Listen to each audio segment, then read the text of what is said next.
বাঙালিকে দুনিয়ার যতই সুস্বাদু খাবার খাওয়ান না কেন, আমার কাছে মনে হয় বাঙালির সব থেকে প্রিয় খাবার হলো ভর্তা ভাত। আর সেই ভর্তা ভাতটা যদি হয় মাংসের ভর্তার সাথে, তাহলে তো কথাই নেই। মাত্র 2 পিস মাংস দিয়ে আপনি খুব সুন্দর একটা ভর্তা বানিয়ে নিতে পারবেন। অনেক সময় দেখা যায় যে আমাদের ফ্রিজের কোণে মাত্র 2 পিস মাংস পড়ে আছে, বা 2 পিস মাংস দিয়ে আপনি অনেকগুলো মানুষকে খাওয়াবেন, কি রেসিপি করবেন বুঝতে পারছেন না, তখন কিন্তু এই ভর্তাটা ট্রাই করতে পারেন। এখানে আমি 2 পিস মাংস নিয়ে নিয়েছি। 2 পিস মাংসকে আমি একটু কুচি কুচি করে নিয়েছি। যদি আপনি 2 পিস মাংস আস্ত রাখেন, সেক্ষেত্রে কিন্তু এটাকে কিমা করতে সুবিধা হবে। যেহেতু চর্বিযুক্ত মাংস ছিল, তার কারণে কিন্তু আমি এটাকে পিস পিস করে নিয়েছি। সাথে হচ্ছে 3টা পেঁয়াজ দিয়ে দিয়েছি একটু মিডিয়াম সাইজে, দিয়ে দিয়েছি 8-9 কোয়া রসুন, সাথে হচ্ছে 4টা কাঁচামরিচ আর 4টা শুকনা মরিচ। এইসব ভর্তায় কিন্তু মরিচ যতটা বেশি দিবেন ততটাই ভালো হবে। মাংসটা কিন্তু আস্ত থাকলে কিমা করতে সুবিধা হতো, কিন্তু আমার চর্বিযুক্ত মাংস ছিল বলে আমি এগুলাকে কেটে কেটে তারপরে ছোট করে নিয়েছি।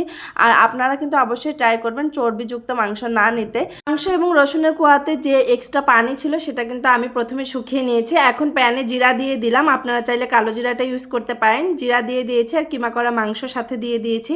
এখন আমি এক এক করে এর ভিতরে পেঁয়াজ, সাথে শুকনা মরিচ, কাঁচা মরিচ আর রসুনের কোয়াগুলো দিয়ে দিব।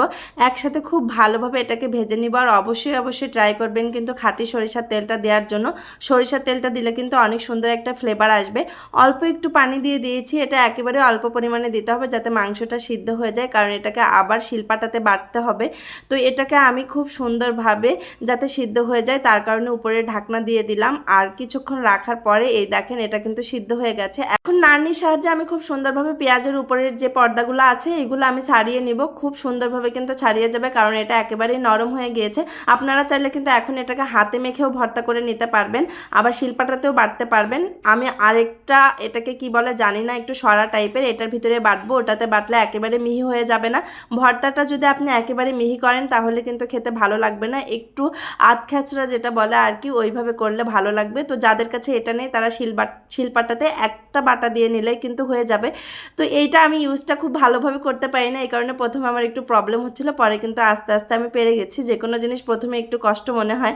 তো এখানে এই যে আমার কিন্তু ভর্তাটা একেবারে হয়ে গেছে। আর শুকনো মরিচটা আমি বেটে নিচ্ছি না, কারণ এটাতেই পর্যাপ্ত পরিমাণে ঝাল হয়েছে। আর দেখেন এটা কিন্তু একেবারে মিহি হয়ে যায় না। আর বিশ্বাস করেন এমন একটা ভর্তা দিয়ে আপনি 1 প্লেট ভাত জায়গায় বসে খেয়ে নিতে পারবেন, কিছুই মনে হবে না।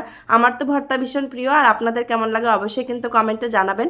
এখন আমি এটাকে ছোট ছোট বল আকারে করে নিচ্ছি। আপনার যেমন ইচ্ছা তেমন শেপ দিয়ে নিতে পারেন, অথবা বাটিতে নিয়ে নিতে পারেন। গরম গরম ভাতের সাথে এমন একটা ভর্তা হলে কিন্তু কথাই নেই। তো এখানে দেখেন আমি আপনাদেরকে একটা জিনিস দেখাই, মাত্র 2 টুকরা মাংস দিয়ে আপনি ঠিক কতজনকে খাওয়াতে পারবেন।